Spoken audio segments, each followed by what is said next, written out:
Hello po, magandang umaga po, minamahal ko Distrito 4. Magandang umaga po! Gising na po ba ang lahat? Sige nga po, isang heaven! Heaven! Gising na nga po pala kayo. Nagwa-warm up lang din po ako. Ako nga po pala si Eunice Annalise Gomez Castro. Ako po ay kasalukuyang barangay chairman po dito sa distrito ng Sampaloc. At ang barangay ko ay malapit po sa Dangwa. Pamilya po ba ang lahat?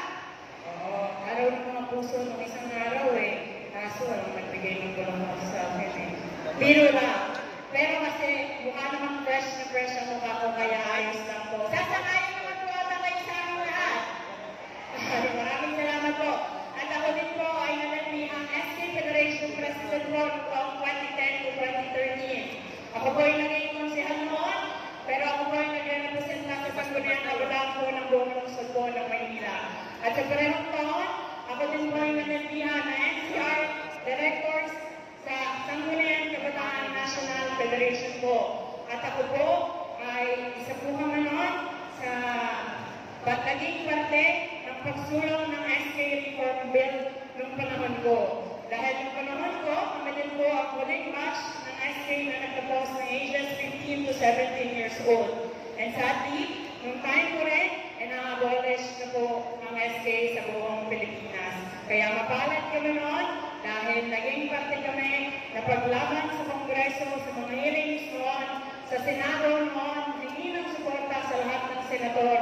At ganoon din ang pag-rally namin weekly sa harapan ng batasan para isulong ang kabataan ng representante dito sa Pilipinas.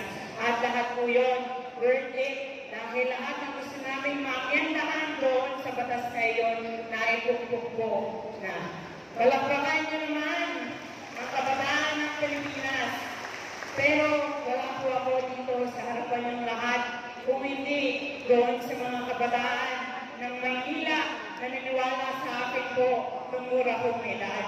Kaya malaking ang utang na loob ko po sa sinag ng kabataan ng Maynila dahil sila ang naghubog sa akin sa mura kong edad po noon. Kaya isa sa hiling ko po ngayong umagang ito sa inyo, pwede niyo po ba laging susuportahan ang sinag ng kabataan dito sa Kamaynilaan dahil sila po ang mga susunod na future leaders ng ating lungsod. Pwede po? Ako nga din po pala ay nagtapos ng operations management po sa eskwelahan sa Taguig. At dahil pag may negosyo ang tinapos ko, at ang mga magulang ko din po ay mga nagne-negosyo. Sila po ay nasa rentals at minsan po ay nasa construction business. At kami din po ay nagpipiliting ng mga bahay at lupa. Nanganay po ako sa 3 magkakapatid at isa po ako sa nangangasiwa ng mga iyon. At ako din po, sarili yung lingkod, ay meron din po akong maliliit na food franchise na nakalagay sa mga malls at groceries. Mga nanay, tatay, ate, kuya ko na narito, hindi ko po ito sinasabi sa bawat isa sa inyo para mag-ibang. Ito po ay sinasabi ko lamang sa inyo para po mas makilala niyo po ako ng lubusan. At kung saan pamilya ba ako nang galing at kung ano ba ang ginagawa ko ng mga magulang ko. At ako din po, 2 years ago ay nagtapos ng government relations po sa eskwelahan sa Canada. At dahil konektado po sa gobyerno ang tinapos ko doon, maswerte po akong nakapag-volunteer ng trabaho sa Solicitor General po doon sa Canada. At naging daan ko din para makapag-volunteer ng trabaho sa Toronto, siguran nila makapag-participate sa mga Filipino events sila doon. At ganun din sa Legislative Ontario building po nila kung saan naman nagtatrabaho ang ibang minister doon sa Canada. Ako po ay nag-a-assist ng mga daily hearings nila doon sa mga ginagawa po nilang polisiya. Nung nabigyan po ako ng oportunidad dito, sabi ko, baka pwede kong pagbigyan sa sarili kong bansa at sa sarili kong distrito. Pwede po ba dito na lang ako maglingkod at magservisyo po para sa inyo? Pwede po? Makakaasa po ba ako, mga minamahal ko ng Sampaloc? Aasahan ko yan ha.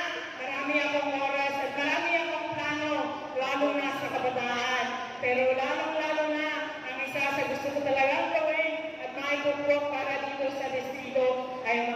mag-provide ng libreng physical therapy po dito sa atin. Dahil ako'y may sariling experience tungkol doon. Ang lola ko po kasi ay stroke patient at sakang sa cancer po ng pandemic time. Kaya kung sakali po, yun po ang mga pagtutuunan ko ng pansin dito sa atin sa Sampaloc. Ayos po ba yun? Makakaasa po ba ako? Isa na ako sa magiging paboritong kaagapay ninyo para sa Konseho ng Maynila, para sa distrito natin. Totoo po yan? Promise? Thank you, swear. Baka naman sa inyo pa ako ma-broken hearted pagdating ng Mayo. Hindi, biro lamang po. Nakikita niyo ba po ba yung numero ko sa mga screen? Nakikita niyo po, infinite po. Baka pwedeng kayo na lang ang makasama ko ng panghabang buhay. Baka sa inyo, may forever po ako. Pwede na yan? Promise? Makulit ako kasi bunso po ako dito sa atin, sa distrito na tumatakbo. Wala po akong pero paghahandaan ko yan sa susunod na pagkakataon po. Ayun lamang po, magandang umaga po muli sa inyong lahat. At maraming salamat. Muli po, ako po, si Eunice Castro. May pusong Guado at sigurado po, may Kalinga Castro. Sampaloc, Manila! God first po. Magandang umaga. Maraming salamat po.